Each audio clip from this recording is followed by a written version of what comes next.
Bienvenue sur l'Éveil à la vie, le podcast qui vous guide vers plus de conscience et d'harmonie. Je suis Mélanie Collot, thérapeute, auteure et formatrice, passionnée par le développement de soi et la spiritualité. Ici, je vous accompagne sur votre chemin d'évolution pour vous aider à révéler votre potentiel, cultiver l'intuition et vivre une vie alignée et joyeuse. À travers des enseignements, des méditations guidées, de l'hypnose et des soins énergétiques, ouvrons ensemble les portes d'une transformation profonde. Installez-vous confortablement et laissez l'éveil commencer. Belle écoute!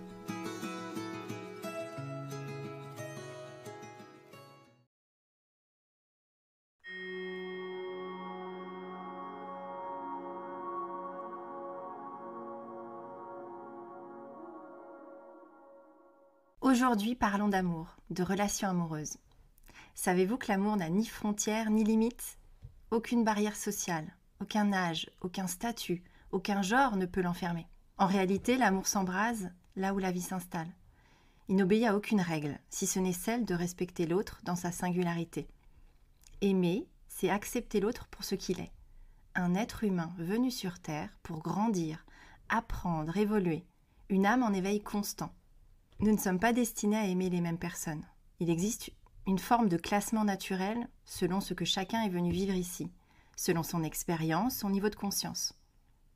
Trop d'humains suivent ce que la société leur impose, les règles du bon sens, les normes de bon comportement, mais en réalité, il n'y en a pas.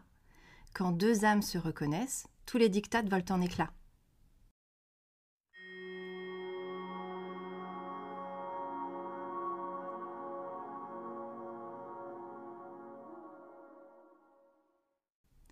Pour qu'une relation dure, il faut une seule chose, du respect.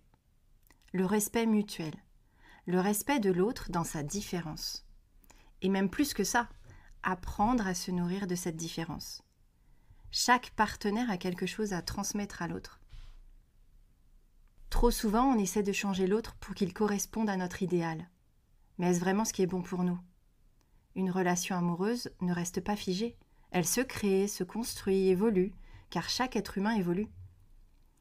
Il y aura toujours des ajustements, des discussions, des mises à jour. Toujours dans le respect de l'évolution de chacun. Il faut comprendre que l'autre n'est pas là pour nous combler, mais pour marcher à nos côtés, sur son propre chemin d'évolution. Cela peut paraître simple, voire réducteur, mais au fond, toutes ces expériences, y compris amoureuses, ont une finalité, l'évolution de votre âme. Et c'est un choix que vous avez fait avant de vous incarner ici. Vous avez peut-être choisi de vivre des épreuves amoureuses pour apprendre l'amour véritable, celui qui respecte, celui qui nourrit, celui qui ne triche pas. Cet amour demande de l'écoute, des remises en question, et parfois même de briser les codes et les croyances.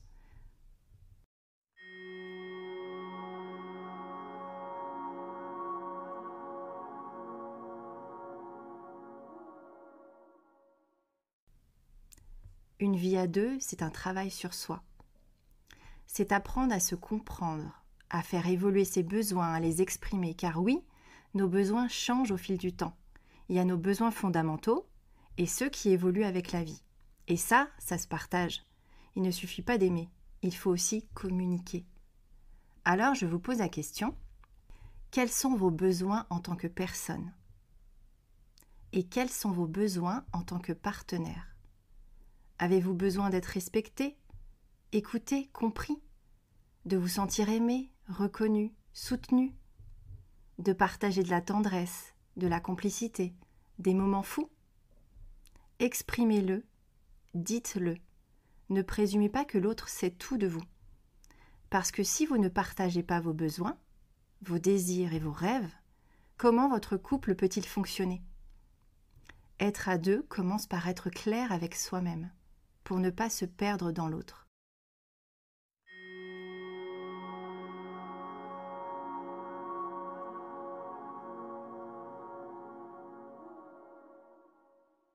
La vie est une succession d'expériences. L'amour en fait partie. Chaque rencontre ouvre un champ des possibles.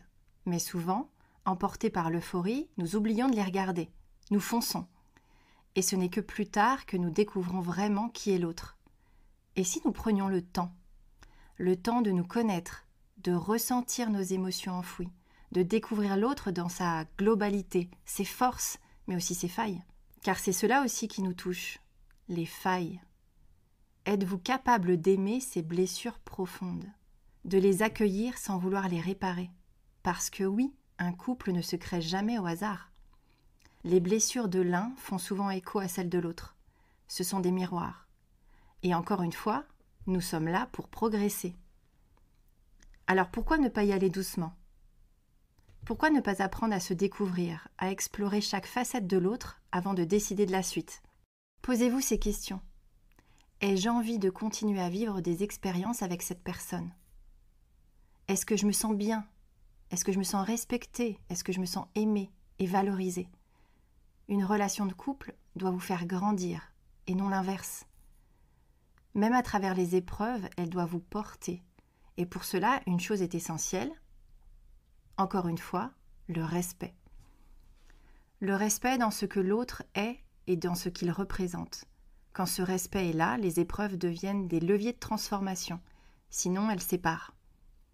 Un couple fort se construit sur le partage, la parole, la confiance. Il se renforce quand on ose parler de ses besoins, de ses peurs, de ses blessures, quand on ose montrer sa sensibilité. Alors, je vous pose encore la question. Votre couple est-il prêt à traverser les épreuves? Est-ce le moment de remettre à plat ce qui ne fonctionne pas? Et si c'était une opportunité pour se réinventer ensemble? Un couple demande un engagement constant, une coévolution. Et si vous êtes là, ensemble, c'est que vous l'avez choisi. Comme votre évolution personnelle, le travail sur votre relation ne s'arrête jamais. Et c'est parfait, vous continuerez d'apprendre. Sur vous, sur l'autre, sur l'amour. Alors n'ayez pas peur de faire le point. C'est peut-être un nouveau souffle qui s'annonce, un nouvel espace à créer ensemble. Gardez espoir, la vie vous veut du bien. Et si vous ne savez pas par où commencer, eh bien, commencez peut-être par faire le point avec vos besoins. Dans un prochain épisode, nous parlerons de ces couples qui durent depuis des années et qui ont peut-être besoin d'une mise à jour en profondeur. Je vous souhaite une belle continuation et que votre couple soit le plus épanoui possible.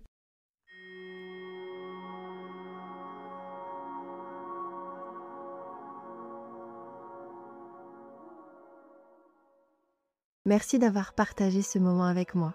J'espère que cet épisode vous a apporté lumière et inspiration. S'il vous a plu, je vous invite à laisser 5 étoiles et un commentaire sur votre plateforme d'écoute préférée. C'est le meilleur moyen de le faire rayonner et d'inspirer encore plus de monde. Pour prolonger l'expérience, retrouvez-moi sur melaniecolo.com pour explorer mes accompagnements, mes livres et mes contenus exclusifs. Prenez soin de votre énergie, je vous envoie plein d'amour et on se retrouve très vite pour un prochain épisode.